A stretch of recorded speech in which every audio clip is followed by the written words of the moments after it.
ಈಗ ಬೇರೆ ಸಿನಿಮಾದಕ್ಕಿಂತ ಹೆಚ್ಚಾಗಿ ಇವನ್ ಬಗ್ಗೆ ಹೇಳ್ಬೇಕಂತಂದ್ರೆ ಜಸ್ಟ್ ಮಾತಲ್ಲಿ ಮುಸಂಜೆ ಮಾತಲ್ಲಿ ಅವಾಗಲ್ಲಿ ಕೆಳಗಡೆ ಸ್ಕ್ರೀನ್ ಹತ್ರ ನಿಂತ್ಕೊಂಡು ನನ್ನ ಸ್ನೇಹಿತ ಬಂದಿದ್ದಾನೆ ಮೇಲೆ, ನನ್ನ ಲೋನಲ್ಲಿ ಏನಿಲ್ಲ ಆದ್ರೆ ಎಲ್ಲರೂ ಹತ್ರ ಅನ್ಕೋರೆ. ಖಂಡಿತ ಇವತ್ತವರೆಗೂ ಇಬ್ರು ಒಂದ್ ಜೋರಾಗಿ ಮಾತಾಡಿಲ್ಲ ನಾವಿಬ್ರು. ಏನಿದ್ರು ಆ ಕಡೆ ಫೋನ್ ಮಾಡಿ ಏನ್ ಮಗ ಏನ್ ಮಾಡ್ತಿದ್ದೆ, ನೀನೇನ್ ಮಾಡ್ತಿದ್ದೆ, ಇಲ್ಲ ನಾನು ಈ ತರ ಸಿನಿಮಾ ಮಾಡ್ತಿದ್ದೆ, ಈ ಸಿದ್ಬಿಟ್ಟಿದ್ದೀವಿ ನಾವು ಮಾತಾಡ್ತಾನೆ ಇರ್ಲಿಲ್ಲ ಬೇರೆ.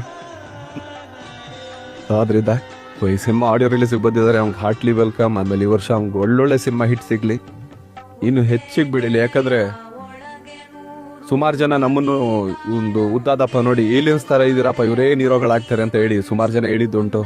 ಆದ್ರೂ ಇವತ್ತು ಈಗ ಅವ್ನು ಹೇಳ್ದಂಗೆ ಅವಾಗಿಬ್ರು ನಾವು ಕನ್ನಡಕ್ಕೆ ಆಗ್ತಿದ್ವಿ ಅಂದ್ರೆ ನಾವು ಹೋಗ್ತಾ ಇದೀವಿ ಆ ಕಡೆಗೆ ಎಲ್ಲ ಹೊಸಬ್ರು ಈ ಕಡೆ ತಳ್ತಾ ಇದ್ರೆ ನಾವು ಸ್ವಲ್ಪ ಸೈಡ್ ಹೋಗ್ತಾನೆ ಇದೀವಿ. ಆದ್ರೂ ಎಲ್ಲ ಹೊಸಬ್ರು ಬರೋರು ಕೂಡ ಆಲ್ ದಿ ಬೆಸ್ಟ್.